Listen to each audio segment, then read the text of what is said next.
Haji Kamarudin, sosok inspiratif peduli kepentingan publik.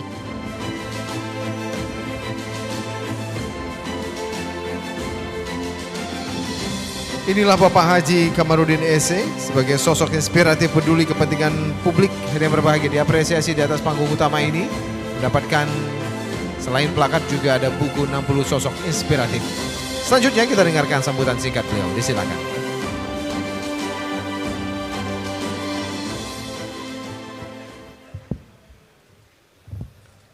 Assalamualaikum warahmatullahi wabarakatuh. Pertama-tama saya bersyukur kehadirat Allah Subhanahu wa taala karena penghargaan pada malam ini. Kemudian terima kasih saya kepada Serambi Indonesia. Penghargaan ini merupakan motivasi saya untuk berbuat lebih ikhlas lagi.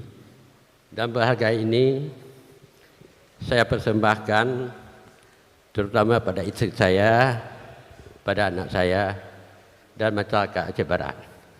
Tetapi tidak lepas penghargaan ini saya dapat atas binaan abang saya Sulaiman Abda. Terima kasih. Wassalamualaikum warahmatullahi wabarakatuh.